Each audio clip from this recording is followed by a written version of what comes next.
What it mean to be the best? Riding foes, feeling unimpressed. Make me reminisce, throwing bows, bend the corner, set my mind up on a goal. All I know is stay down, bad, I'm the goal. Okay, feel like the best, the great. Not ain't no debate. Yeah. Okay, feel like the best, the great. Not ain't no debate. Yeah. I ain't gotta say much. Know the boy got a touch. Another win for the rush. Another win for the rush. See me once and got a crush. See you twice and that's enough. Get the ring sized up. What's up? Welcome, men, to Tell the Truth. Episode 81. It is great to be back.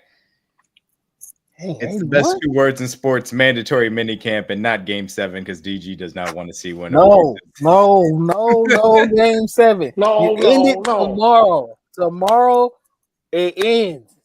Go up to Indiana. Take care of your business. Not come back.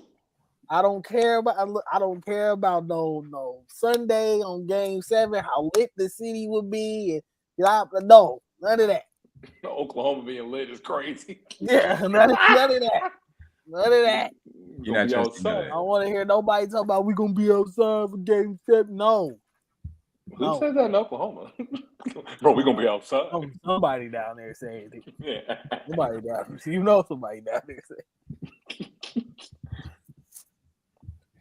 Okay. Mandatory. For those that do not know, DG's Oklahoma City Thunder, of course, are going into Game 6 against the Indiana Pacers after winning Game 5 and taking a 3-2 series lead, and trying to end off the finals as the Florida Panthers did last night, winning back-to-back titles. Shout out to the Florida Panthers in the NHL. So, obviously, the Chiefs have now begun mandatory minicamp, and some familiar faces have shown up, which makes people very happy as far as that is concerned, through 2 days of mandatory minicamp, in which the media has been able to see both days to this point, which has been kind of fun to that aspect of it. Just going to start out with the fact that, sort of a surprise, but just very nice to see, Mr. Trey Smith is in the building and working throughout these practices. Definitely happy to see him, because he is, of course, still on that franchise tag, and how we kind of discussed previously, we are now past that month out from that July 15th deadline ultimately, and it's good to see that at least he is working and not necessarily taking the Chris Jones route, as him and Chris Jones joked about on the practice field yesterday. And as a result, now we will see if a long-term deal can get spurned on. But as we kind of have been saying, deadlines make deals, and we'll see how things progress. You guys were intrigued, surprised, just happy that Trey Smith was out there working? I actually wasn't surprised. I kind of had a feeling he would be there. I think we all kind of know Trey's character and the kind of guy he is. I think he really loves the city. I think he really loves being here in the Chiefs organization, and loves his teammates and things of that nature. So I don't take him as the guy that would sit out. I'm glad Chris Jones came out and said, I'm glad he didn't take my approach, because he's seen what that can actually do. So you don't want to get into the point where you start losing money or anything like that. I'm pretty sure Veach and them are doing whatever they can to try to get this deal finished and done. And but yeah, I wasn't surprised at all that he was there. So I'm glad he's there. It just shows, what kind of character he has. So. Absolutely. I think it's more of like it's a positional thing, because obviously lineman continuity and chemistry is everything. Yeah. So you can't really afford to not have guys there for reps. And obviously the side of the line that Trey plays on is everybody's coming back. Creed and Juwan are there. Just overall continuity, because especially with the left side being so many new faces. Obviously Kingsley is projected starter for left guard, and as of now, it's Jalen Moore being our left tackle. You want to have as much continuity and chemistry and communication that you can have, so when guys go into those live reps, more importantly in training camp, when we're bumping and everybody got pads on, that communication and that chemistry is already building now in minicamp. So obviously it's a good time for Trey. Obviously, I know the deal's getting close to getting done. Like DG said, he's a guy that's of ultimate character. I don't think he's ever a guy that could even imagine sitting out. That's not in his type of DNA. So I'm sure Chris Jones would have loved to have been here, but we all didn't agree with the representation that he had, but it is what it is. So glad to see Trey is not doing the Chris Jones route and he's here. Because O-line chemistry, out of all the positional groups on the team, the one that need the most time together, in my personal opinion, is the offensive line. Because they're really together for every play. You only have 5 guys playing at a time. And usually you prefer to have those 5 guys be your starters all year. So every rep, every snap, every film session they do together is crucial.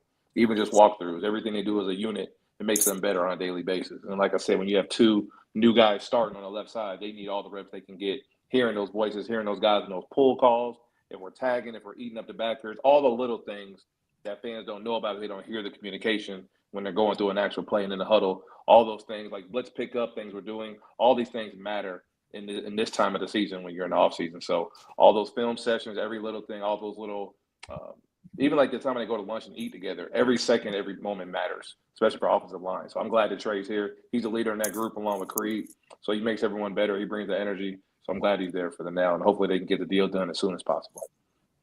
Yeah, absolutely. And obviously, I'm happy to see Trey Smith out there working in, getting those reps and just, feeling good enough about the situation that he's secure to go out there. And obviously there is a level of risk of being a player on a franchise tag and going out there and still practicing. But Trey Smith, again, wants to be in Kansas City long-term. Chiefs want him here long-term, and hopefully that is a deal that, will be coming down the pipe.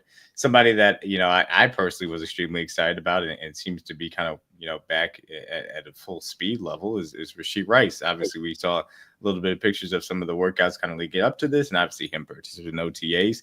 Hasn't had any limitations on him since he started in mandatory minicamp. So the level of excitement that you guys have seen with Rashee Rice out there, and we'll throw in obviously Hollywood Brown as well to have him out there healthy right now. How are you guys feeling about both those guys? Get them working.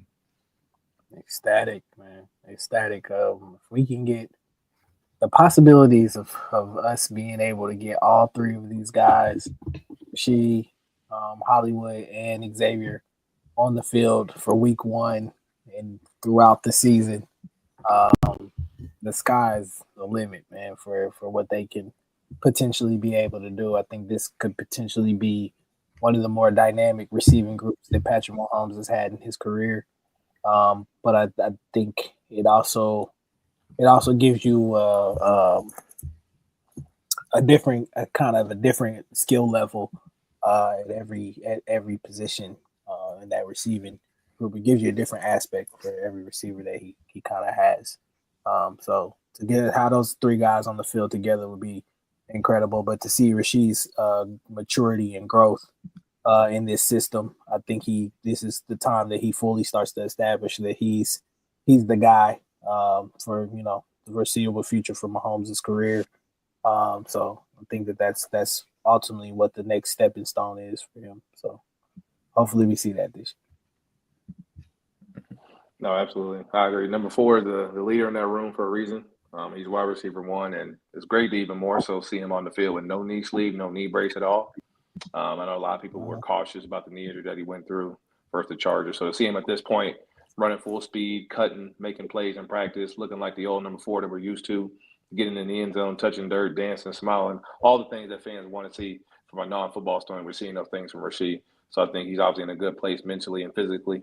Now the biggest thing now is, like DG said, just the most dangerous part of the season is nothing that has to do with football. It's those 5 weeks in between minicamp and training camp. I hate this part of the season, even more so as a player, because I know how annoyed I was when my teammate did something stupid. I can only imagine how Stay out of trouble. Like, all of y'all got money. All of y'all are under the age of 30, so they're all very young and very popular people in their neighborhood or in their communities. So I get they want to help and be around people. But like DG just said, please stay out of trouble. Like, even more so for our franchise, like, we've seen someone do something not smart for like the last almost 10 years straight. Every summer, somebody's getting in trouble. And I'm not trying to justify or say what they're doing is right or wrong. I'm just tired of seeing it, because I know the teammates and the coaches are also tired of seeing it. So please, please, please, players, if you hear this or see this, please stay out of trouble. I'm not trying to tell you what to do. You're a grown man. You can do what you want to do. Just please be smart and make good decisions. That's all I say. Please. Patrick Mahomes is a better man than me, because all of them will be staying with me. Please, bro. Just if we're going back to Texas, all of y'all are staying with me, bro. Like none of y'all are leaving. Y'all staying with me. I got plenty of space at the crib or whatever. The chef will come over and cook for us, whatever y'all need. I'm the Everybody's $500 been million present, you man. feel me? Hollywood been at camp, Rasheed been at camp, Worthy been at. Everybody's been at camp. Jared Wiley was out there with a knee brace on. For what it's worth, he's still out there. I'm glad to see him moving around. That's the first film or footage I've seen of Jared Wiley since the season, so that was good to see. Just the fact that we have all of our receivers, our receiver 1, 2, 3, Juju's making plays in minicamp. Everybody's present and everybody's good and healthy and available right now. Can we just stay like this until training camp? So I'm so happy. Man. If the only thing that would come down the pipeline would be something we would expect would be Rasheed Rice's potential suspension. If that happens, I'm okay with that. We see that one coming. But outside of that, I just want guys to stay healthy, stay in shape, stay hydrated, get the work in while you're at home. So when we come into training camp, we can build on what we're doing now. And stay out of trouble. Like, stay in the house, bro. I'm not trolling right now. Stay in the house. Nothing outside. Stay in the house. I don't care, you don't want to be out here. No, stay nothing outside house, for you, big fellas. Stay out of trouble. You win the bowl, you can party however you want to after that. You know? You may think you want to be out here. You don't want to be out here. Stay in the house, bro. Because every time you go outside, what happens? Yeah. Something bad. You feel me? So stay in the house, bro. Watch some film. Watch a movie. I don't care. Simple, play Fortnite. Watch Sinners. Watch Sinners a few times. Do whatever you want to do. Just do it. NBA Finals is on. Do something. Look, by the time minicamp ends, you hope that it's not us. Yeah.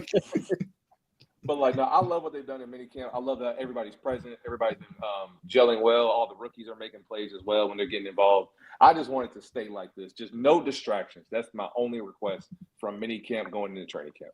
Yeah, that's real. Along those lines, obviously we've seen clips of people getting their work in. We've seen a slim down Travis Kelce, moving pretty well as far as the tight end room is concerned. I think I'd be remiss if I didn't at least mention that as far as the conversation around Travis Kelce, and acknowledged that he lost some pounds, gave maybe a little bit of a hint that this may not end up being his final season. It's been assumed that it will be. We'll see, obviously, the decision he will make it as far as those lines are concerned.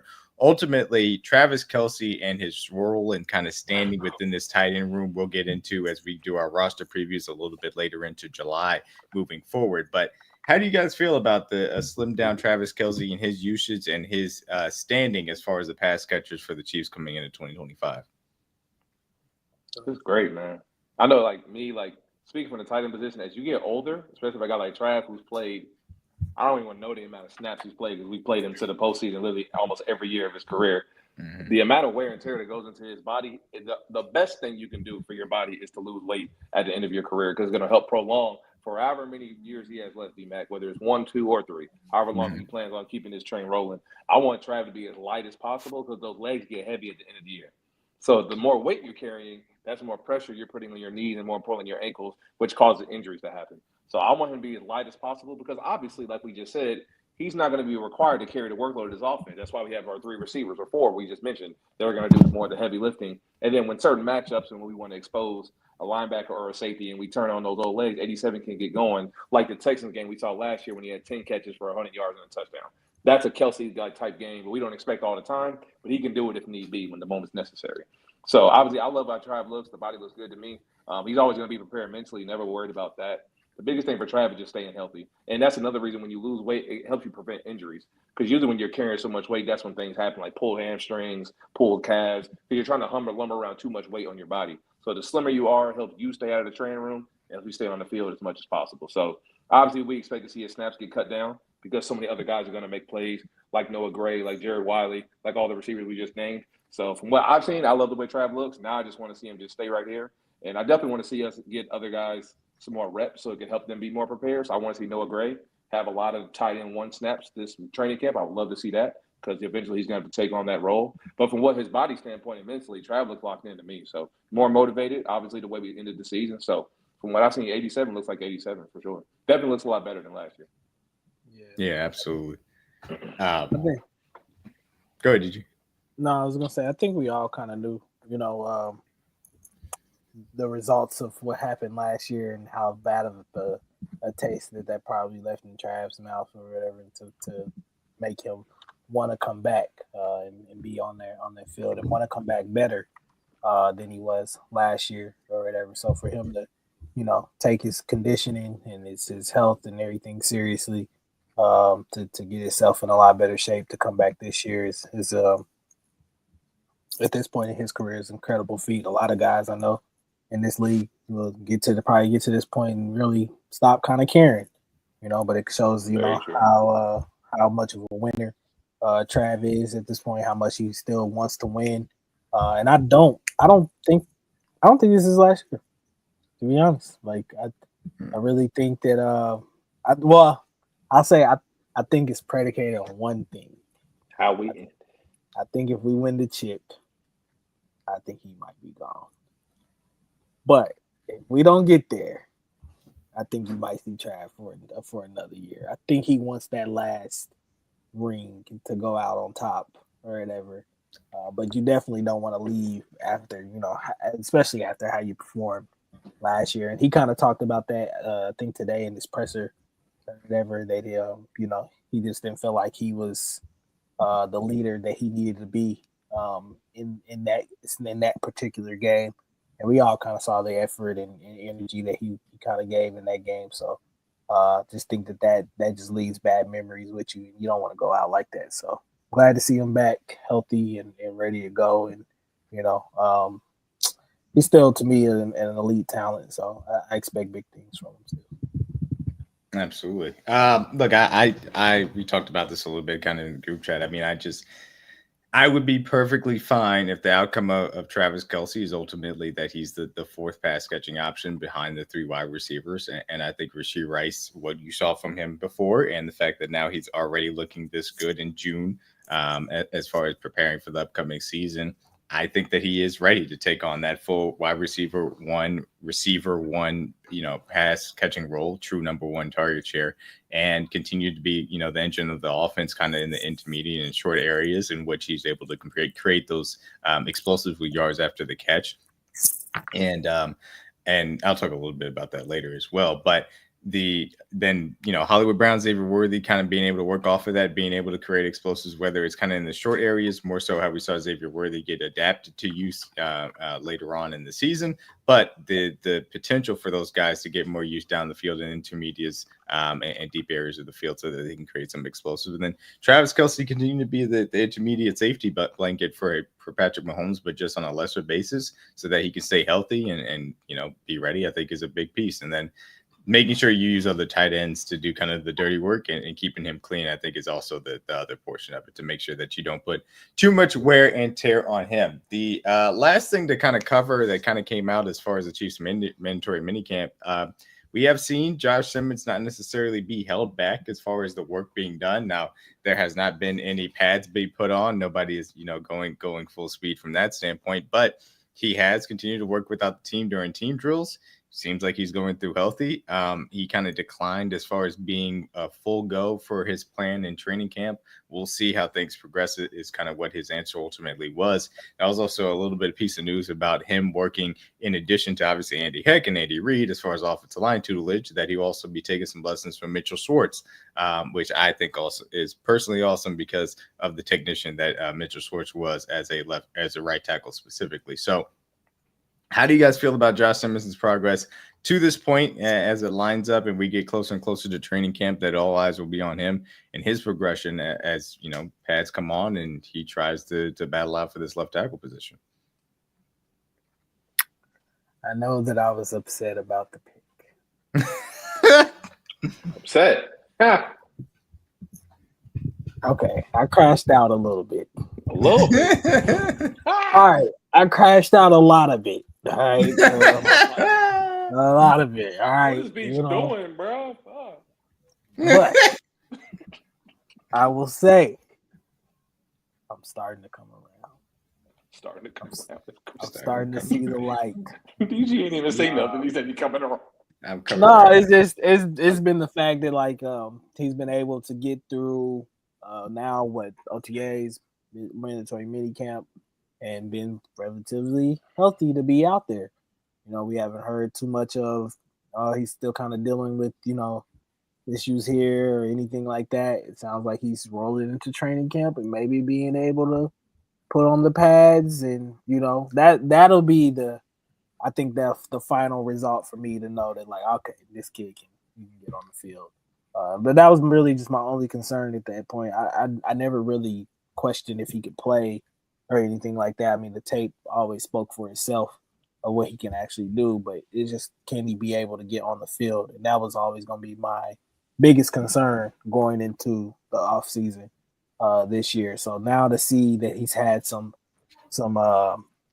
work as far as individual work and things of that nature, and then being able to get with the team and still not having those reports of, well, he was limited in doing this or anything like that. Not seeing any of that is starting to kind of give me some hope that this is probably going to be the right pick, and he's going to be able to get out there on the field week 1. CJ, how do you feel about it? No, everything Josh has done has been on point and on par for me. He's been available. He's been not limited in anything, like DG said.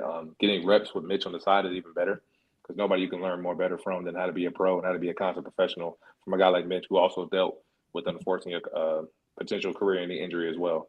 So there's somebody that can help you to get ready more so from a mental standpoint than physical, given the fact that Mitch's injury was his back compared to Josh's knee. But I love everything I'm hearing. I love that he hasn't been held back in any kind of way. He's been involved in every rep, every snap, mentally, as far as off the field getting reps, and when he's on the field, he's getting those reps as well. So I love how Josh is involved in everything. And if he's ready to roll when we come July in St. Joe and he has the pads on, that's all I ever wanted, honestly, just to see if he can actually just compete. Because honestly, this year I was kind of ready to just punt on the year and just say, Jalen Moore, you're the starter, and Josh, get 150% ready, and we'll see him in 2026. But if they believe he can truly compete for the job, hey, man, go out there and try to win the job. And if not, then we have an ace in the hole ready for next year as well. So it's kind of like a win-win for us right now, honestly. Because I think the biggest concern, like DG said, was hearing that he's not going to be ready for training camp, he's not ready to put on pads, and not to say that would be a bad thing, because it was a really grueling knee injury that he went through. But the fact that he is at this point now and is ready to compete is a great thing to hear from a fan standpoint, let alone from a coach and a player standpoint. So I'm glad to see Josh is out there and has the chance to go out there and just compete and earn your keep, man. So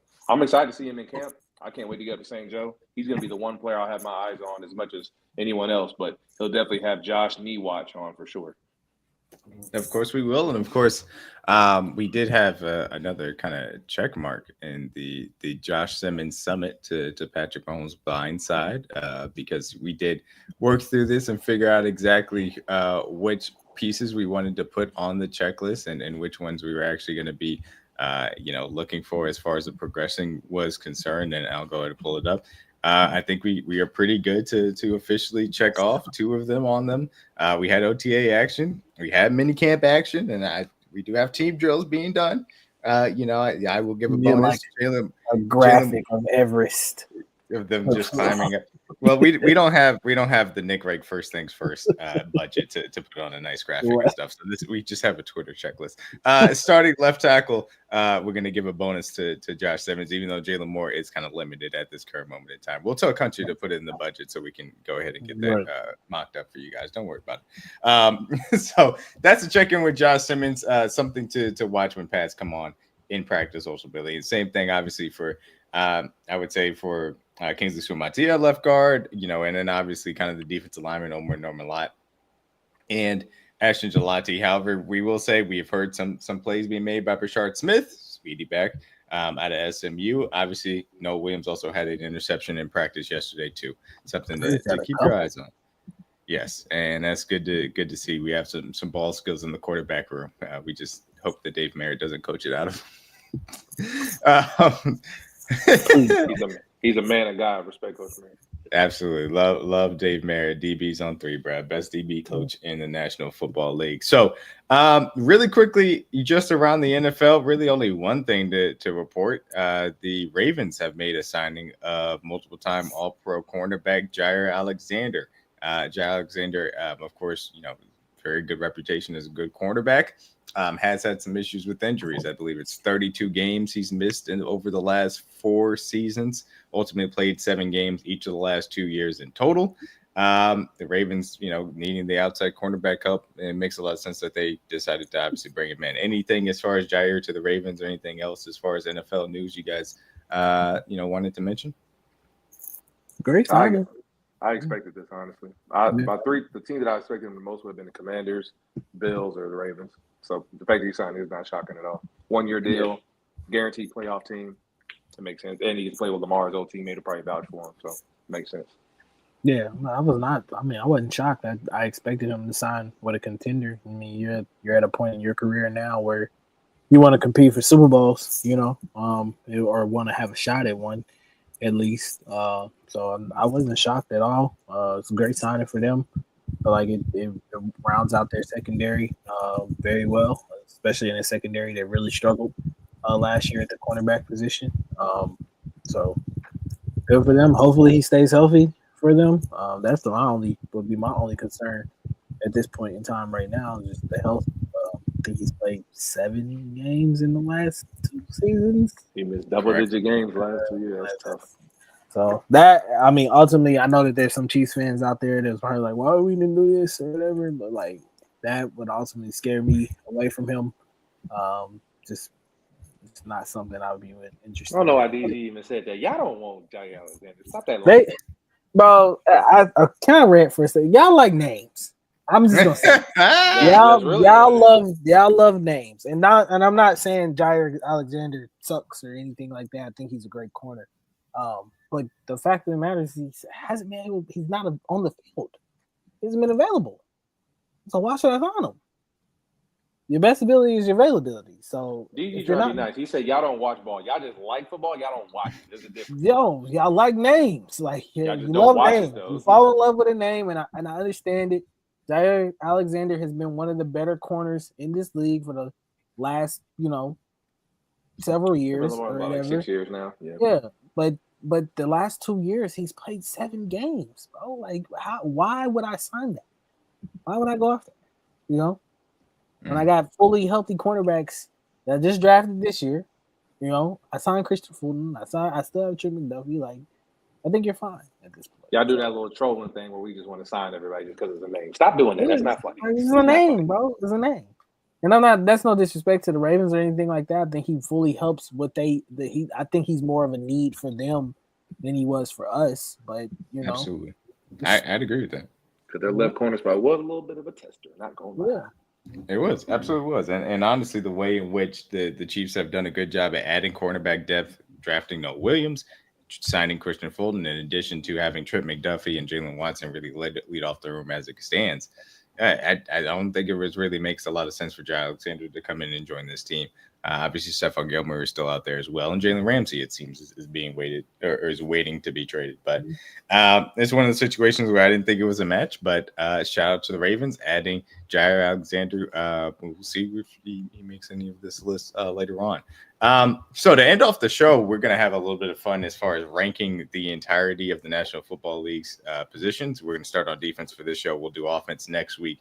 We'll also kind of fold in a little bit of a Patrick Mahomes discussion as a result of it as well, with some film study. But we're going to start with defensive tackles. I'm going to start with defensive tackles because it's also kind of the easiest to start off with, because it starts with a Kansas City Chief himself with Chris Jones. And I assume that you guys aren't going to have any pushback with Chris Jones as far as that is concerned. Let me see if I can get in. There we go. That'd be perfect. Chris Jones. Did we bring up training camp? Oh, yes. That's a good point. Before we do it. July 21st. Yes, they did drop the official training camp dates. St. Joe's, July 21st will be the first official practice and reporting. Is it for veterans? Everybody's coming in at the same time. Everybody's coming the same day. Everybody's coming in on July 21st. So that'll be. It's always great to see the training camp videos, man. Always a fun time for sure, man. Like first day of school. Yeah, first day of school. They all stuck in the football. You can smell the grass. It's back in the air. Yeah, it's a beautiful process. I forgot what turn. The positional ranking. So yeah, a lot of fun, and we'll have a 53-man roster preview as we get closer, or maybe a weekend to training camp, depending on how things end up falling as well. And we'll let you guys know as those shows get closer. But we do have to do our roster review in the meantime between that and then also doing our positional rankings. Positional rankings started with Chris Jones. Chris Jones, once again, dominant season at the center of the Chiefs defense. I think that maybe because the sack total wasn't as high, that maybe there was some conversation that people being a little bit down on him, but he was excellent once again. Incredibly high double team rate, consistently high pass rush win rate, consistent to get those pressures as well. So DG, CJ, I know no pushback as far as Chris Jones, but talk a little bit about Jones as the centerpiece of this defense and his level of importance to this team. Man, he's the defense. I think he's the focal point. You don't do what you. As I was telling people, I think going into this last year, like you don't. He's one of them probably. I think on this team now, he's the second most important chief on the team. You know, you don't get to where you're going without Chris Jones and having him in the middle. He just does so many things for you. He's disruptive in the pass game. I think he showed last year he's a lot more focused in being able to stop the run last year as well and being effective in that area too. He's a guy that absorbs double teams. He's a guy that, going into every team's weekly meetings when they're facing the Chiefs, they got to circle. They got to put 95 on the board and know that, they got to come up with a game plan to stop him. If they don't, it's going to be a long day for him. So I think right now, if Aaron Donald was still playing, yeah, he'd probably be the best defensive tackle in the game. But since he's not here, I guess you got to go with who 95 is. And I think he's the best in the game, and he brings his best every game. No, I completely agree. Best D tackle in the league, highest as far as the double team rate. It's not even close. Pass rush win rate is always high for Chris Jones. He sets the table for the whole defense. He brings the energy. Anytime we need a game-changing play as far as getting a quarterback off their spot, getting a big sack, getting it to us a second and long or third and long, you always look at 9-5. So he's been the best in the league. He's been the standard ever since Aaron Donald's left. And even when Aaron Donald was in the National Football League, there was a case that Chris Jones was the better D tackle for certain points and had a case for DPOI a couple of years ago as well. So showed no signs of slowing down, even with the contract extension. So CJ's always been one of the best in the league and is the number one defensive tackle in the league for a reason, though. So no argument here for me. Go out there and ball out, stay healthy, and continue on this Hall of Fame trajectory for a career. Mm-hmm. Absolutely. And look, I truly did feel this way, a few years ago when I said this. Like I didn't think that this current, I should say, or the second act, I'll say, of this dynasty, as far as the back-to-back championships, would have been possible without Chris Jones. I just don't think that we would have been able to replicate what he brings to the table as the centerpiece of this defense. And in that case, he's been an invaluable member of what we've been able to do here. And obviously getting to 3 straight Super Bowls and winning 2 of them here in Beach Advantage. Obviously, he was the centerpiece of the defense even back in 2019, but you've seen him take over that crown as the undisputed top-notch defensive tackle in the National Football League for good reason. And his ability to end drives has been well documented, and he's certainly, a clutch defensive player that's going to moonwalk into the Hall of Fame for good reason. And fortunately for us, he's still playing at an extremely elite level, at that Hall of Fame level, to be able to produce for us. So as far as, number 2 is concerned, there are a few different places you can go. I'm curious to see, like, Dexter Lawrence is somebody that comes to mind. Some people still, feel like Cam Hayward is upper in that level. That face. Other people would say Jalen Carter, after his breakout season for the Philadelphia Eagles, has an argument to be number 2. Where do you guys feel like, as far as the number 2 defensive tackle is concerned? I think it's Dexter Lawrence.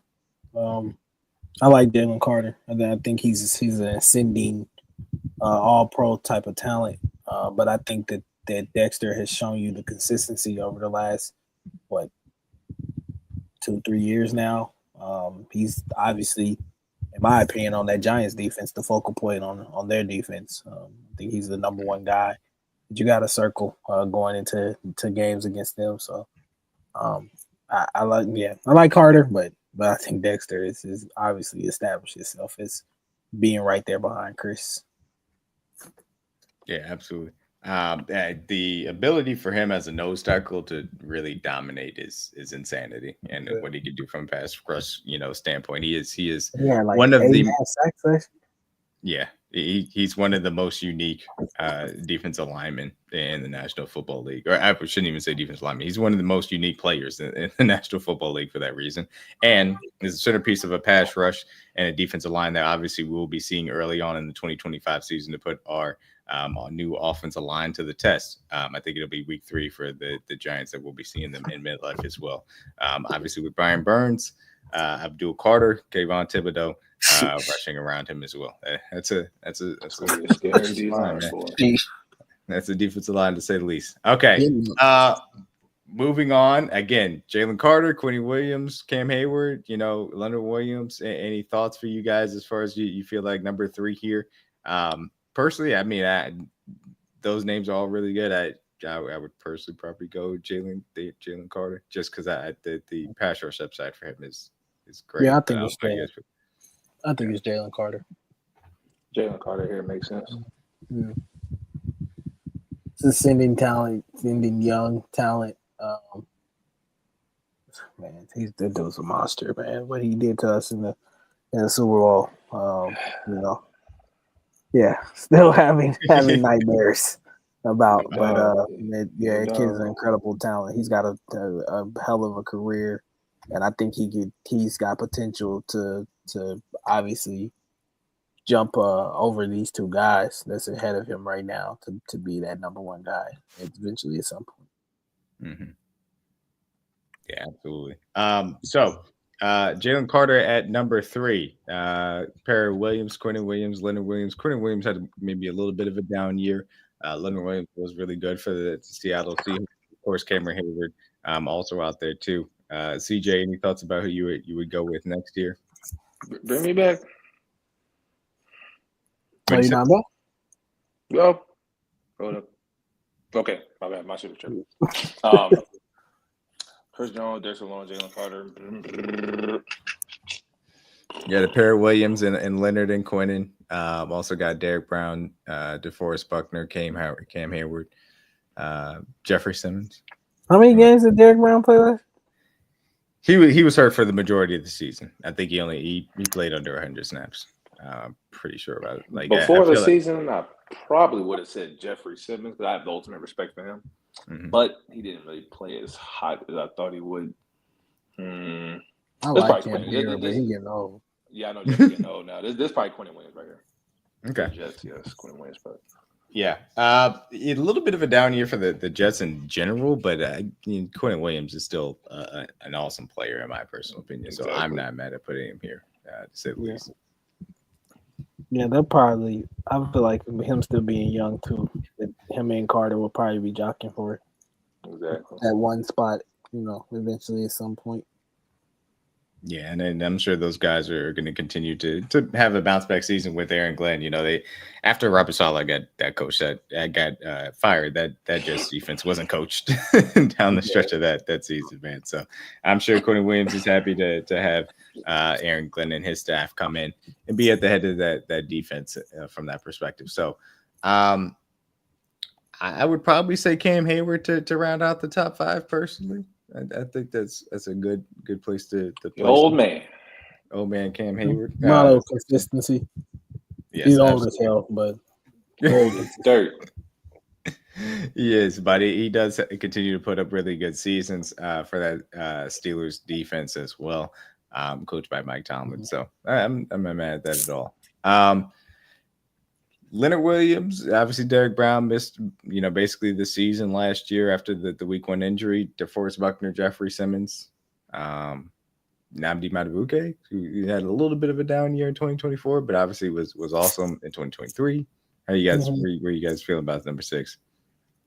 I have to go with Leonard Williams. Okay, I think he was a better player last year. He's very underrated. I don't think he gets the respect he really deserves. I think a lot of people end up forgetting about him just off a name alone. Yeah, I think there's a lot of underrated players on that Seattle Seahawks defense, which we'll get a little bit when we get to the safety conversation for me personally. But Leonard Williams is certainly one of them. He has continued to be an interior disruptor, and I think the specific Mike McDonald scheme that was also brought in is now going to highlight that even more, especially as they get some talent back around them. They had edge rushers in and out of the lineup last year too, but Leonard turned in a really good season for the Seattle Seahawks, even a breakout season of sorts as well. So I like that shout out from that standpoint. I'm tempted to go. CJ, you like Jeffrey Simmons?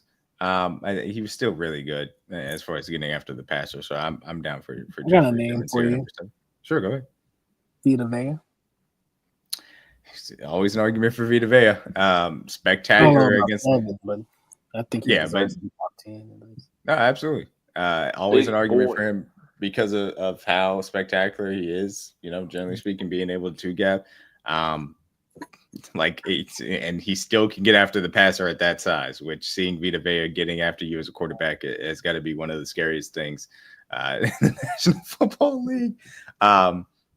I would still go Jeffrey Simmons here, but definitely Vita Vea is a name to consider as well. And he does it with true big man swag. No gloves, no sleeves, no nothing. Just goes out there and just balls. Just straight Samoan strength. That's all. Yeah. You can't move them and you can't block them. Yeah, Jeffrey. I still got a lot of respect for Jeffrey Simmons and what he's able to do. Hopefully, he can have a bounce back year this year. Yeah, absolutely. You got Buckner, Derek Brown, Vita Vea, Matabuke.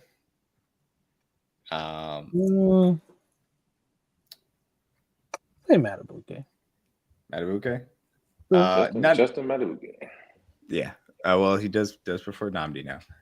But not boy, his... boy, your name Justin. Namdi. Ain't nobody calling him no Boy, your name Namdi. Justin. Boy. I do. Your mama call you Justin, I'ma call you Justin. What did mama call him? Mama called Justin. I'm calling Justin. Shout out to Namdi Matabuke. Really great 2023 season. Not as great in 2024. Obviously looking for a bounce back. Still very young though. Obviously still a play that you can consider ascending. So to play around with that Baltimore Ravens defense and the centerpiece of it to be an effective pass rusher is going to be interesting as well. So 2 more spots. We got Buckner, we got Brown, we got Vita Vea. Christian Wilkins coming off the foot injury. I'm a little bit less inclined to have him here.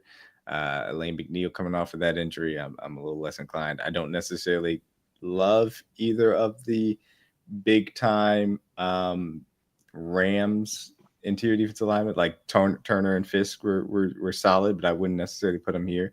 The other name I would you say? Ed Oliver. Well, Ed could be certainly, I think, is a fair shout out. Still a little bit of an issue. The run defense, because of his size, is still a little bit of a question mark for me. The other one I'll have to say is Zach Allen, because he did have a really good season as an interior player. Rare year last year for him, for sure. Yeah, and he's playing a little bit of that kind of hybrid, 3-4 and true 3 tackle, but to me, I think he does belong amongst the interior defensive linemen, and he had a really good season too. So anybody you guys feel like that needs to be on this list here? I'll give props to Zach Allen. I think especially last year, and I would. Zach Allen, the one game, there, and I know Nick Bonito and Jonathan Cooper obviously don't do what they did last year without him being in the interior of that line. So, yeah, he did a great job freeing them up to do their stuff as well. Who are we rounding out the donkey? Who are we rounding out at number 10? Brown, Buckner, Vita Vea. Could we go Buckner / Vea? Honorable mention Vita Vea. We can do that if you want to. It's up to you. Yeah. Okay. I think we should go, but yeah, Buckner / Vea.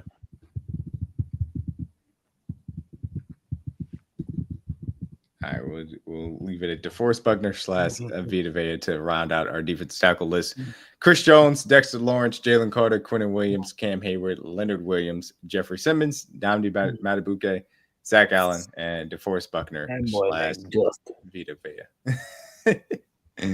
I try to came into the league, Justin. I'm gonna call you Justin. I'm gonna call you Justin. So moving on to the edge rusher list. Me personally, we won't be any Chiefs players appearing on this list, but to me, this starts with Myles Garrett. I will see if you guys have any pushback personally. Obviously, there's the Myles Garrett, TJ Watt conversation, Micah Parsons as well as he looks for his new contract. Any pushback to Myles Garrett being a number one? Only dude I would argue. You could say Max Trey, Crosby as well. Yeah, or Trey Henderson. That'll be the only argument. Yeah. Trey led the league in sacks last year. That's the three right there. That he did. Last 2 years, actually. But I still don't. He still doesn't scare me like a Myles Garrett does. Myles Garrett's scary, man. Like, I know that even though he's literally the only thing on that Browns defense right now. And I love TJ Watt's game too. I think that him. I could see the argument for saying 1A and 1B for real. But I probably would go Myles Garrett as well. Okay. Myles Garrett, number one. Tough competition, as you guys named, for number two, as far as that's concerned. Trey Henderson, TJ Watt, Micah Parsons, Max Crosby, all kind of have arguments. I would say that can we put Watt, Crosby? This guy just slash all of them.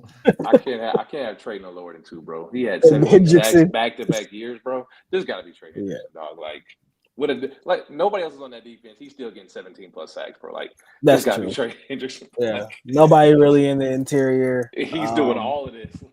Yeah, not really that great of an option on the other side. Block, and he still get to the corner. Yeah, and he's still getting there. Yeah, Trey, and I told people, bro, like along when he left the Saints, man, I really wanted the Chiefs to go after and get him.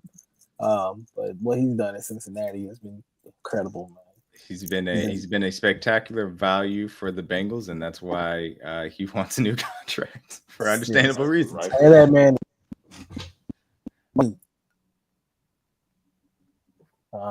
3. Like I said, Watt, Parsons, Max Crosby. I will say also Nick Bosa and Max Crosby, all answers. I will say this: I would not have Trey Henderson too, but I'm you guys, majority. It's just based off the last. It's great sacks, but really, I wouldn't have him up that high. But when I look at the numbers, like, bro, I can't have him no lower than 2 when you do that back-to-back years, bro. In a trash defense, like, I can't have you no lower than 2, bro. Then it looks like we're not watching. Like, I think I like TJ at 3 just because he's probably the most impactful player on that Steelers defense as well, too. I would go Max, but I'm cool with Trent. But I'm cool with TJ. I would personally go Max as well. And I say this because Max is a 3-down edge. And it's not to say TJ isn't, but you talk about guys like TJ and Micah, their impact in the run game is a little bit different as far as what exactly they're asked to do from that standpoint. Max is somebody that, again, similar to Trey Henderson, not a lot of talent surrounding him and still on a consistent basis being able to be a dominant force in affecting games as well. So he pisses me off. Yes, he does. As the Chiefs obviously have to see him twice a year. And we felt his presence, to say the least, certainly in that Black Friday matchup as well. Number 4. No, Juwan Taylor did a pretty solid job on Max in that Black Friday matchup. Not gonna lie. Yeah, it was more of it was the left tackle situation. Tyree Wilson. Yeah, Tyree Wilson and it wasn't Malcolm Koonce. No, Caleb Von Cheshawn. There it is. I was looking for it. Caleb Von Cheshawn was given. Yes, bro.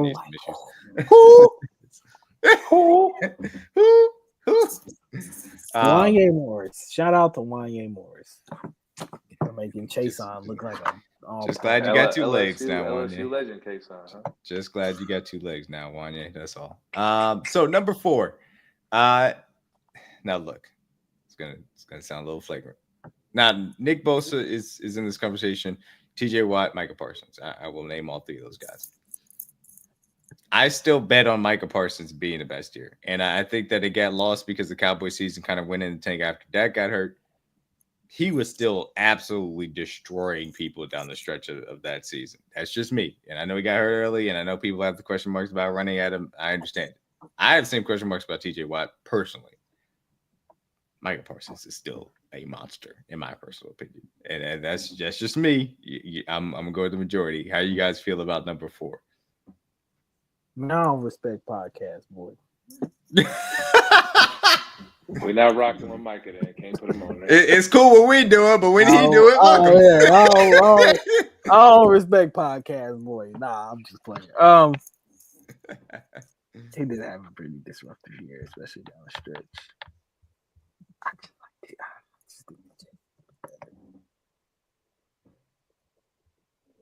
I gotta go with TJ. I'm sorry for it. I like Micah. I wouldn't be mad if he's at 5, but I think TJ.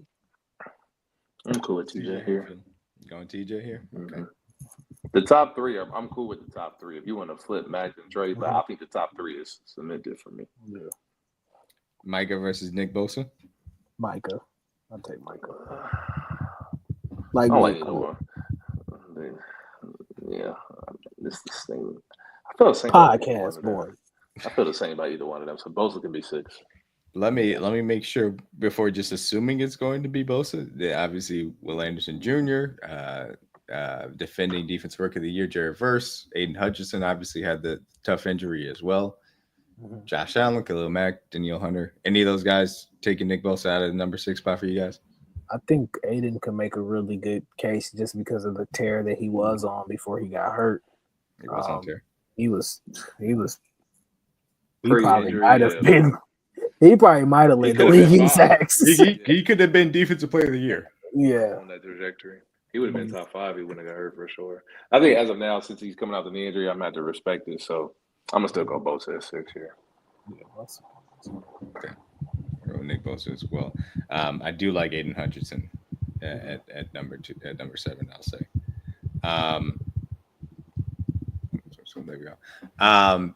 Now we have, the kind of, I don't want to even say tier break, but we're into the, like I said, Jared Verse, Will Anderson Jr., Khalil Mack, Josh Allen, Josh Hines Allen, I should say very specifically. The real Danielle Hunter. Danielle Hunter. Allen. Well, I want to respect his marriage. He came into the league. And Josh his family. Your name Josh. I'm gonna call you. Yeah. I want to respect his family heritage, of course. Yeah. Any of those names stand out to you guys as far as number 8? I think Will Anderson deserves. Probably Will. Based on what we've seen. The 2 times that we faced him, he was a tough out. He was trying his best, man.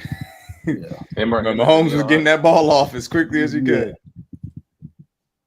But I think the trajectory for him, I think he could honestly be one of those guys that is probably going to ascend to being in that top 5 someday. Yeah. Him and Aiden. Yeah, not mad at that at all. Danielle Hunter, Alex Highsmith, Khalil Mack, obviously Jared Verse. I'll be honest with you guys, out of the remaining people, Jared Verse scares me the most. Jared Verse is like he killed folks. Yeah. Especially that Philly game too. I think he caught a lot of people's attention. Even though they lost, for him to go out there and do what he did to that Eagles offensive line, which is against that tackle duo in the snow and being able to do what he did in the snow. Impressive. Yeah, it's very impressive. But I'm cool with Jared Verse. He balled out last year. Yeah. Ending off the list, Khalil Mack, Josh Hines Allen, Danielle Hunter, Highsmith, Brian Burns. I will have one honorable mention of Jalen Phillips while you guys think it over. Jalen Phillips was awesome to start the year. He just unfortunately tore his ACL very early on in week 4. Again? Jesus. Yeah, after the Achilles the year before. So I hope he's back soon. And I hope he's back to that level because he was on a tear. But yeah, outside of that, I mean, the Nick Benito, I'll mention Nick Benito for sure. But yeah, I would say Benito, Gennard, Highsmith, Hunter, Hines Allen, Khalil Mack. Gennard is a good shout out for sure. He had a really good year. Cooper, Benito, any of them guys. Yeah. Where you guys want to go to end off number 10? Oh, I would say either Danielle Hunter or Benito or Cooper. Yeah. Either one. I'll give it to Benito. He plays in our division, and I think that he had 14 sacks last year. Yeah.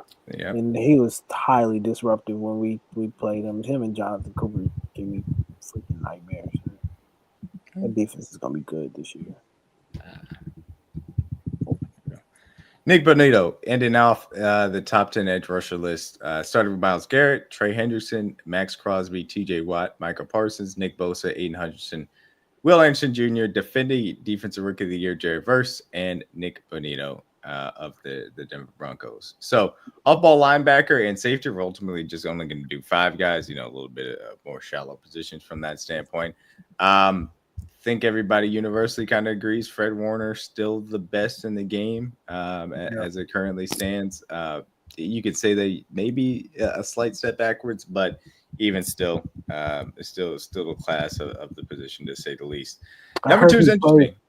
The majority of the year hurt, did he? Yes, he did. Yes, did come out that he did play the majority of the 2024 season injured. And yeah, he did say Jeremy Armstead did say that Jared Verse made him retire, which understandable because it does not look like it's any fun to play. Made me retire too. Jared Verse, a grown man, bro. Well, a grown man. He for did sure. not look like a rookie last year, bro. Not at all. I don't know. He looked like a grown man. Did not look like no rookie coming in.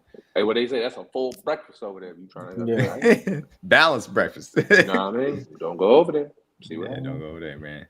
Stay safe. So Fred Warner, it gets interesting. 2 years ago, very clearly was Roquan Smith. Had a little bit of a down year last year, though. Zach Bond obviously had an all-pro year. Bobby Wagner had a little bit of a renaissance season for the Commanders. Dre Greenlaw for the Broncos. Jack Campbell had a nice little step. Edgerrin Cooper was really underrated for the Packers, and the Bears have a good duo, and then Quincy Williams for the Jets. So honestly, I'm asking you guys could go anywhere, and obviously, people are going to have the Nick Bolton shout outs as well. Wait, how do you guys feel about number 2 on this list? Based off last year, I think we got to go Zach Bond. Yeah. But in a general sense, Roquan's the second best backer. But if we're doing this based off last year's Bond. Yeah. Zach Bond was defensive player of the year. And I believe he was first team All-Pro, if I'm not mistaken. Yeah. He was, yes. Zach Bond. Yeah. Zach Bond coming in number 2. I think Roquan Smith is fine to slot in here at number 3. I'll be honest, I'd probably take Dre Greenlaw over both of those guys, but for now, I gotta respect what they were able to do.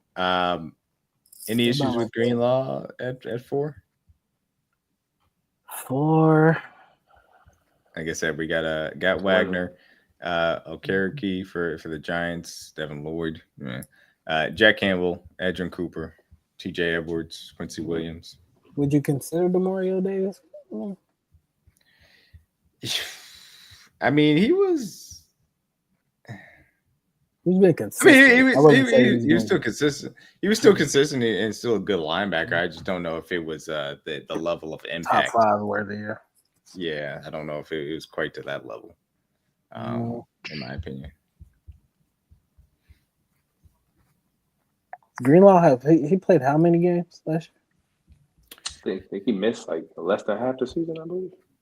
Yeah. Well, no, because he got hurt. I know, but then I think he missed at least 5 games. But he also missed some to begin with, didn't he? Because he was still coming off the Achilles. Exactly. I think that's Trey Greenlaw. Yeah, he only played 2 games last year. Oh yeah, more than that. Then I know he had some injuries he was dealing with. Yeah. Okay. It is hilarious. I just checked the Pro Football Reference page to verify that. Do you know that Dre Greenlaw got comeback player of the year votes for 2 games? For 2 games? For 2 games. Where these people vote? This is why nobody respects the voters. Yeah. How do y'all do?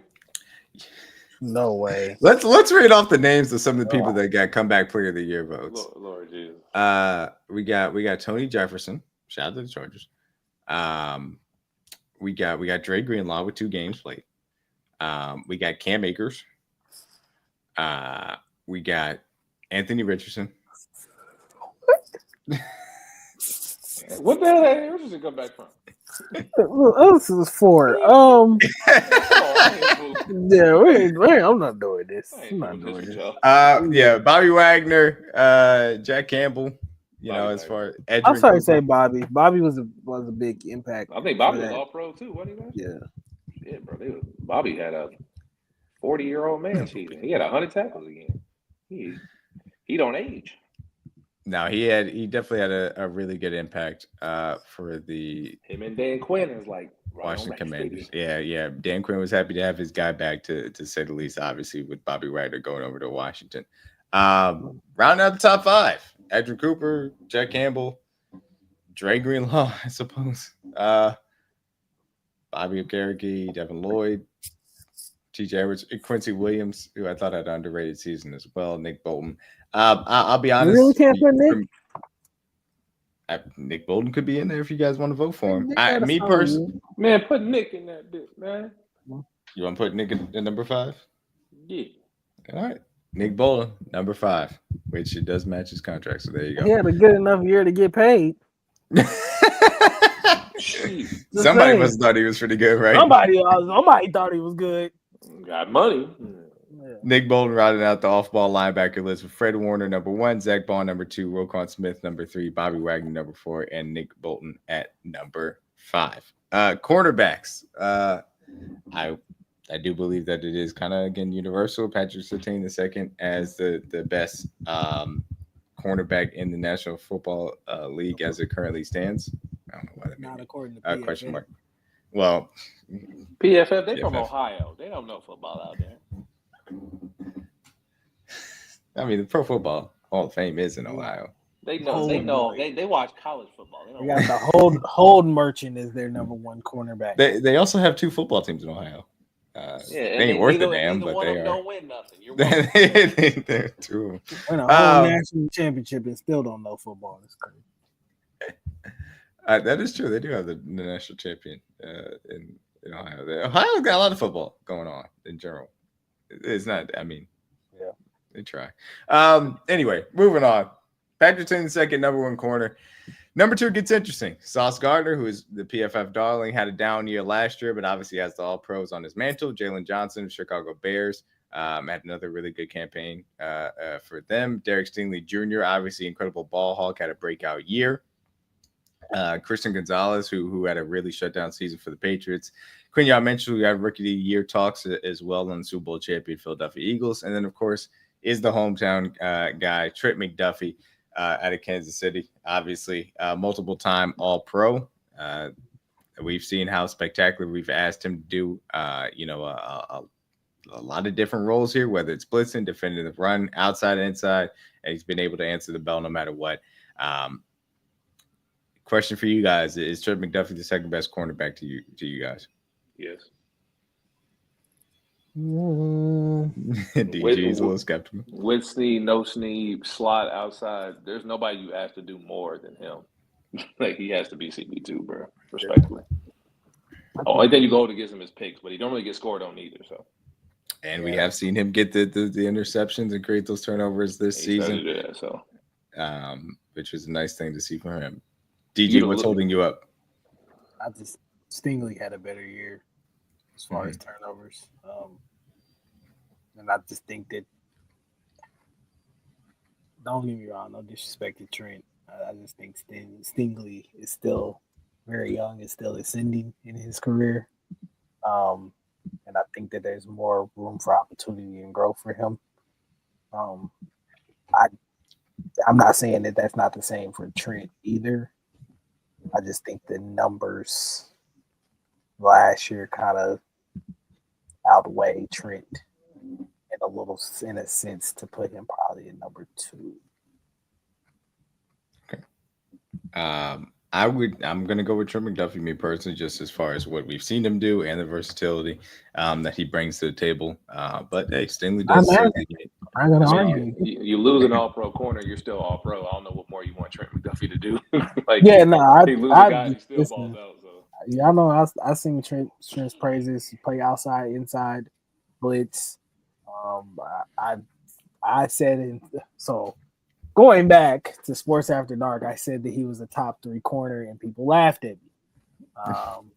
But when PFF came out with their list and he was top 3, now people all of a sudden want to listen to me.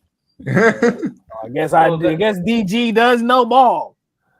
That goes back to the obviously people don't like to see the Chiefs have any type of success, DG, because we win so much. And me and you are very unfortunately have to take the brunt of all these jokes when we're in these spaces with our so-called friends who don't think any of our players are good enough to be at the top of any list because they think they're all overrated or overhyped, or you're only there because of a coach. So all good. I promise y'all, I'll take plenty of slings and arrows and facts and stats as well, because we had an argument about a quarterback ranking as well. I defend Trent all the time, just like you guys. I do too.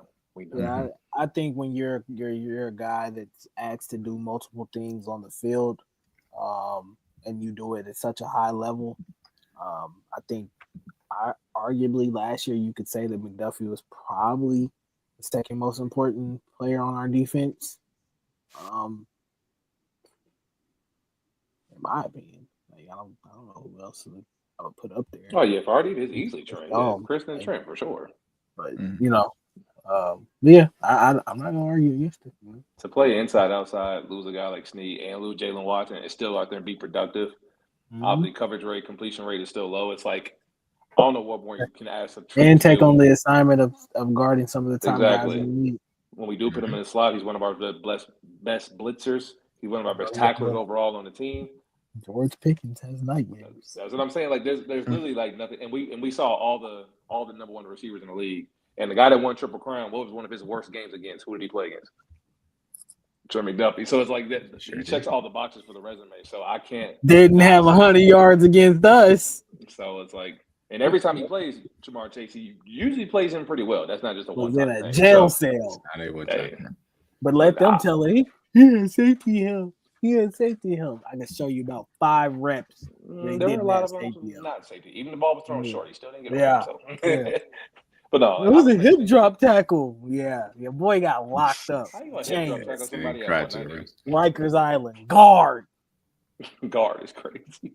But no, I respect Stingley. He's obviously one of the best young corners in the league. I think we got the top 3 correct between PS2, Trent, and obviously Stingley. If you put Stingley at 2, I'm not disagreeing with you, arguing with you, but I think just the overall requirements of what Trent is asked to do and the consistency being, like I said, the back-to-back years being all-pro, inside and outside, losing your all-pro mate on the other side, putting more of a barrier and a burden on your shoulders for him to go out there and do that. I think it's no question he's the second best corner for sure. Only game last year for Jamar Chase, the Triple Crown winner, in which he had less than 40 yards. Of course, the Kansas City Chiefs. Less than 4 receptions and no touchdowns against the Kansas City Chiefs. Jamar Chase doesn't like to see Trent McDuffie. The only game where he crashed out. Yeah, the only game where he did crash. That is absolutely a fact. Now, of course, Cortland Sutton gets Trent McDuffie, but we'll work on that. It's like he gets up for certain matchups, and that's when he gets up for it. Like whenever he sees Jamar, he get up for that matchup. And this is my son. My son, my kid right there, son. This is my little one. This is my little one right here. This is my Nino, man. Here, you feel me? My son right there. Shout out to Trent McDuffie. I wish we played them this year. No, we won't be playing them on the docket, but hey, maybe they'll make the playoffs. Make the playoffs. I have them. Side note: I have them making the playoffs because I have no trust in. I hope they do. I want Aaron Rodgers. They're gonna make the playoffs. Aaron Rodgers make the playoffs. So I got the. I don't think their problem is Aaron Rodgers. I don't think that's the problem. It's the fact that they don't have a defense, and the AFC has other teams that can make it. It's just I don't see how the Steelers get over the Bengals. It could happen, but I want my son in the playoffs. Yeah, that's fine. Show up, son. Ice up. It may be 10-7. It may sneak their way in, but I think they find a way. Get there. As long as so CJ, are you taking the Bengals versus the field minus the Bengals minus the Broncos and Chargers? So every AFC team, not including the Broncos, Chargers, Chiefs, Ravens, and Bills. All the division winners, Bills, Chargers, Broncos are out of it as well. Yeah, I think they get in. It's mainly just because you lose a guy like George Pickens. I'm not depending on DK Metcalf to be my wide receiver 1 for an entire season. That's just my personal opinion. And you rather depend on George Pickens too? No, I don't like either one of them. I think it's the same thing. That's what I'm saying. Like I don't see the upgrade is what I'll say. So yeah. I think they'll be like, and obviously Russell Wilson didn't like turn the ball over like at an extremely high rate last year, and obviously that, but they run the football well, but it's just their offense struggled so much to move the ball down the field. And not to say Aaron Rodgers isn't an upgrade, because if it is an upgrade, it's like slightly. So if you're asking me, like for one of the last 2 playoff spots, because really one, because I think the Broncos and Chargers get this one. It's more than likely, in my opinion, and obviously this is all based off if players are generally healthy, not losing like your quarterback or anything. If it comes down between the Steelers and the Bengals, I'm going to Bengals. I just can't trust Aaron Rodgers and the Steelers this year, bro. I'm gonna go Joe. I don't see Joe Burrow missing the playoffs 2 years in a row, honestly. I'm not saying they're gonna do shit, but I just don't see him missing it twice. Okay. Number 3 on the cornerback list. I'm perfectly cool with Derek Stingley Jr. being number 3. Let me sure I put it there. Like you guys said, excellent ball production, very good season for Stingley out there for that Texans defense. Number 4, Sauce Gardner. Christian Gonzalez as an option. Jalen Johnson. DJ Reed had a really nice year. Marlon Humphrey, had a bounce back season. Christian Benford, Jay Alexander, who now is teammates with him. Denzel Ward from the Cleveland Browns. Where do you guys feel as far as number 4? This one, yeah. Well, I don't have too many words. Oh boy, I mean, better. God's a little better corner, obviously, when he's healthy and available and plays the whole season. He's the best corner. So I'm biased. I'm gonna go Gonzo here, but if you wanted to go Sauce, I wouldn't have too much of an argument. Even though based off last year, Gonzo was better, but generally better corner. I've always thought Gonzo was better. That's just me. But DG, who you picking? Between Sauce or Christian Gonzalez. Christian Gonzalez. Christian Gonzalez it is. I am more of a man-to-man cornerback guy. That's what Christian. Did I just forget how to spell Christian Gonzalez? Let me make sure I hit that right. It's a Z. Of course, it's a Z. I knew it was Z. Tony Gonzalez. Y'all got to forgive me. Spelling was the one thing in school that I could not do. Christian Gonzalez, excellent corner for the New England Patriots. Had a little bit of issues with the injuries earlier in his career, but definitely showed his ability as he continued to progress. Had a really good year last year as well. Number 5, I'm going to put Sauce Gardner here. I feel like, he has, earned the right. Obviously, down here again, dealing with some of those issues, but I do think that he's still one of the best corners in the National Football League. DG, why don't you like Sauce Gardner to that level? Because I think he holds. He's a hold merchant. I think that's literally what he gets away with. I think he had a very good first year just because he wasn't on a lot of people's radar like that. And then I think this last year showed and proved that he's not that good of a corner. It's my opinion. He's a hold merchant. Sorry. Great zone corner, obviously good tackler. When the ball's in the air, doesn't really let guys catch it obviously on him. But as far as pressing corners and letting receivers get off the line of scrimmage, a little bit of a struggle point for him. So I understand where DG's coming from. So yeah, I don't mind. What'd you say? He talks too much. Like most corners.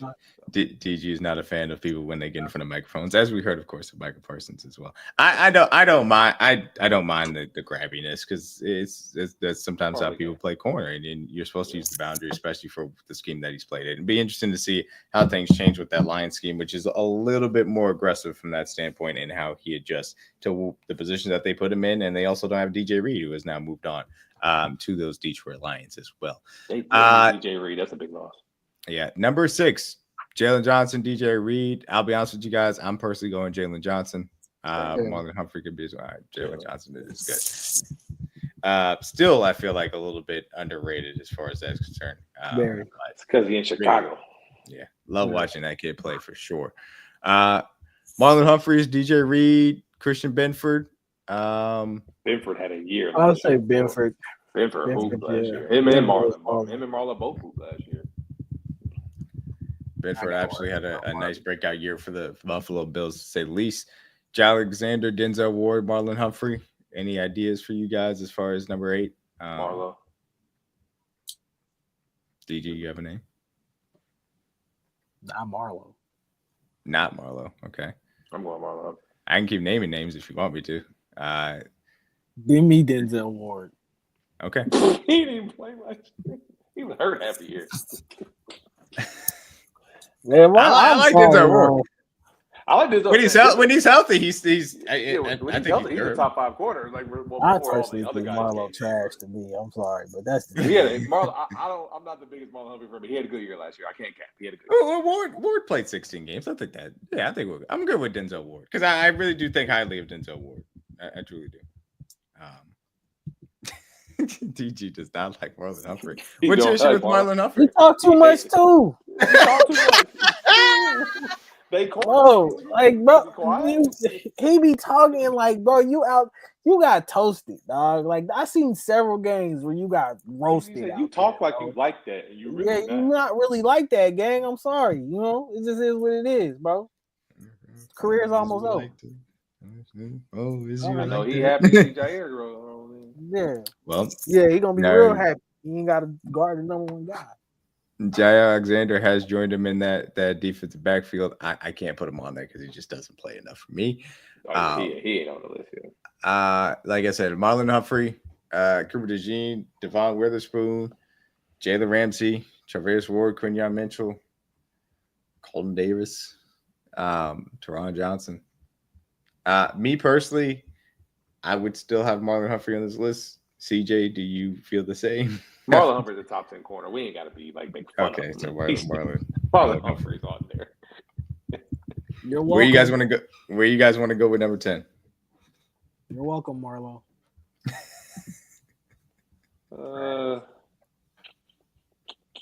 We said Jalen Johnson. We said Denzel Ward. We said Benford. Of course, Marlon Humphrey is, of course, watching, by the way. We appreciate him in the viewership. Yeah, anytime you want to come talk about it, we can talk about it, brother. I don't care. I'll come to the podcast. I'm a podcast bro. Tap in, bro. Pull up. Number 10. Like I said, the Eagles, young guys. Devin Witherspoon had another breakout year for the Seattle Seahawks. Jalen Ramsey, of course, not as great of a year for the Dolphins. Travis Ward, up and down year for the Niners and everything that he dealt with as well. Mooney. I think could be either between Spoon or Quinyon. Quinyon had a good year last year. Quinyon had a good year. The thing about Quinyon is they did leave Slay on there a lot of times. He had a lot of ball production because he did also get thrown at. So he just got to step up, and maybe I want to see him step up before I give it to him. Because I'd like to see another year. That would make me that's my thing with putting guys on the list is like you want to see 2 years of production. So I'm gonna go with Witherspoon personally. I just really like what I saw out of him for Seattle. And I think he's again continuing on the upward trajectory. And he was somebody I really like coming out of college, dog. Me too. I love Spoon. Spoon's nice for sure. But I will say honorable mention to Travis Ward. I think that obviously he dealt with a lot last year within his personal life, and then also had injuries with the 49ers. Absolutely. Fresh start for the Colts, working under Lou Amarillo. I think that he will have himself a bounce back year for the Colts and be in these talks next year as well. So shout out to Mooney Ward, Super Bowl champion for the Chiefs as well. Anything else as far as the cornerback list is concerned? Patrick saying the second, Trey McDuffie, Derek Stingley, Christian Gonzalez, Sauce Gardner, Jalen Johnson, Christian Bedford, Denzel Ward, Marlon Humphrey, and Devin Witherspoon rounding out the list. Much to DG's chagrin as far as podcasters are concerned. Safeties, we're going to do top 5 again. For me, kind of starts with 2 guys, Kyle Hamilton, and still Antoine Winfield Sr., even though he was a little bit up and down. But I think that Kyle Hamilton is still the most dangerous weapon as far as safety is concerned. Kyle. Yeah, I think there's no questions asked. That dude last year was incredible. Another guy who was everything. He was that secondary last year. He took the mantle from Minka for sure. Because before he came in the league, I thought Minka was the best safety in the league, but he took that shit, bro. Like he did, no lie. Number 2, Xavier McKinney had a really breakout year, obviously leading the league in interceptions. Jesse Bates the third, Antoine Winfield Jr., like I said, a little bit up and down. Derwin James, Buda Baker, both the Lions guys and Brian Brands, Kirby Joseph. Where you guys want to go with this? I'm gonna go with McKinney. Yeah, I think it's McKinney. I like Xavier a lot too, and he turned out to be a really good signing for them. I know the And Giants regret letting him leave the door. Yeah. Chef talk about that every day, man. Bro, him and Vinny never let that go, boy. Kind of crazy. I still can't believe they let him walk. Hilarious. I told them that they would miss Xavier McKinney. Like, and y'all let him leave the like door? I was lying. That's crazy. But it is what it is. Xavier McKinney, really good signing for the Green Bay Packers. Obviously had an excellent breakout year for him, playing for the Packers secondary as well. Jesse Bates, Antoine Winfield Jr. I'm probably still putting Antoine over them, even though he didn't have as great of a season. Antoine's a better player, but Jesse had a better year. Yeah. But I'm like, I think Buda Baker's up here too, but the team defense sucks. But him as a player, Antoine Winfield, like, I wish he'd get out of Arizona. Yeah, I want Antoine Winfield to leave Tampa Bay. Their secondary sucks. But they pay him, so at least he stuck there. He got his money, so I ain't mad. Yeah. And a ring. Yeah, he got a ring too, so shit. I think Jesse Bates kind of has to be the next thing. Is he an eye in it? Is it eye in there? Yeah, he is an eye. So the issue for me, as we kind of get here, it's tough because I really want to get Julian Love on this list, and I thought that he had an excellent year for the Seattle Seahawks, and I think that he probably is going to have an even better year next year, but a little bit more on the underrated side. Like I said, both the Lions guys, Byron Vance, Kirby Joseph, Derwin James, still doing very well. Not as great in coverage as he was. Still more of a run guy, but it is what it is. And Buda Baker, as you mentioned as well. Brandon Jones had an underrated year for the Broncos too. What were you gonna say? Kirby. I was gonna say Kirby led. Kirby Joseph, another good one. Branch. Branch was really good too. I think you have to probably slash both of them. This Buda for me, but his defense sucks. But Buda's so freaking good, bro. Like, there's really no weaknesses in Buda's game. I know they gave us some touchdowns, but bro, every time I turn on film, Buda just flies around the field like a bullet, smacking people. Yeah, because he got to, man. Because ain't nobody else on that defense. But you put Buda on a good defense, bro. Oh my God, get out of Arizona. Buda's so explosive. He covers well. Like, he gets beat this past year because obviously, like, he had to make the most tackles on his team because they can't freaking tackle anyone or stop the run. But in my opinion, Buda Baker's still a top 5 safety. I know there's other guys who have better years, but it's hard for me to put 5 guys over Buda Baker, bro. I'm sorry. I know that nobody watches the Cardinals. We do it because we're nerds, but when you turn on the film, bro, he just flies on the screen, hitting people out of nowhere, bro, breaking up passes. He literally is like, he's like Bob Sanders reincarnated. Like, he's so fast on film, it's crazy. Like, he just like flashes on the film, bro. He's not in the frame, in the frame. Not in the frame, in the frame. I think we can put him on the list. I fuck with Buda. You ain't gotta listen to me, but I'm biased. I fuck with Buda, bro. Buda's so good. No, Buda would probably get my vote as well because I do truly think that he is that level of player as well still. So I have no issues with Buda Baker. He be hurting himself. He be running so fast and hitting people. I'm like, damn, bro, slow down. Shit. Kirby and them could be just one-year wonders, and I think Branch is still kind of ascending as well. Because Kirby, he was right behind McKinney in picks, right? Kirby led. Oh, he was over. Oh, okay. He was over McKinney. Okay. Oh, okay. I thought McKinney top 2. Yeah. So yeah, top 5 safeties list: Kyle Hamilton, Xavier McKinney, Antoine Winfield Jr., Jesse Bates, Buda Baker. I do have a question that kind of goes along with this because I think it's interesting from this perspective as we kind of zoom out and look at the entirety of these lists. Who do you think has the best chance on the Chiefs to crack one of these lists? Defensive tackle doesn't really have a set guy next to Chris Jones. Edge rusher, obviously, George Klopp has been a consistent guy that's continued to serve our team well. Do you think he can take that level of leap? Obviously, off-ball linebacker Nick Bolton's there, but I don't think anybody expects Leo or Drew to make that leap. Cornerback, Jalen Watson making that leap would certainly be something. And then safety, Jay Nix. Right, Jay. I was going to say, where I'm about to go. Where I'm about to. The league is about to learn about 2-1. Jaden Hicks is here. It's his time. I think that kid's a goon. Real savage, like. Yeah, I think he's a real savage. He proved it last year.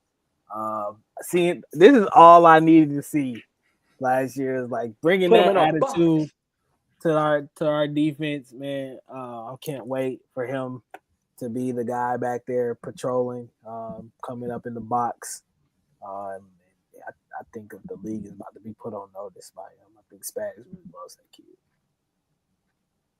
He could definitely have a breakout year for sure. I mean, the only other guy, if we couldn't name Jaden, would definitely be George Karlaftis. Obviously, the guy that's not a contract year, but he's trying to prove himself to where at this point next year he can get his money. So I definitely would not picking Jaden would be George Karlaftis would be my pick. But yeah, I mean, Nick Bolton's already on the list. Surprise! Noah Williams comes out of nowhere and Noah takes the league by storm. Yeah, we get two legit shutdown corners, him next to Trent. That can make it, unfortunately, a lot easier for them to move on from guys like Josh Williams and Jalen Watson because your guys are getting replaced when they're bringing in other guys to take your job. So, and Pacheco said it best: here to take a grown man's job. So, if Noah Williams came in and balled out and continuous trend of getting interceptions like we said today, he's doing in minicamp and he does it in training camp and does it in preseason, and shocker to none of us, he did it in the regular season. I'm like, well, he's been doing this since college. This is who he is. So if he does that and becomes that ball hawk corner, hey, man, the world is yours, kid. Go out there and take it. Mm-hmm. All right. Look, I don't disagree with you guys. Out of all the people that put possibly jump into this list, I think Jaden Hicks has that star potential over guys like George Karlaftis, over whoever you want to put it at DT2 right now, over Lear or Drew, over Jalen Watson. I think Jaden Hicks has the goods. It's just about how quickly can he get to that level would be very between the ears. Certainly could use that extra playmaking on the back end. Certainly if he can make that type of leap, just to really be in the talks. It doesn't necessarily have to be on the list, but at least in the talks, that would be impressive in his first full season, we assume, as a starter in Kansas City. So that was fun going through it. Next week, we will be doing the offensive rankings, like I said, going along with a little bit more of the Mahomes quarterback discussion. We also will be going over any other additional minicamp notes that were here. The next session, I believe, isn't open to the media, so we'll see whatever things that kind of trickle out, and we'll see if there's any other NFL moves, and keep our fingers crossed for a Trey Smith signing. So, other than that. Make sure you use $100 deposit match code Underdog Fantasy. I should say for Underdog Fantasy, code Truth3 or code KingdomCast.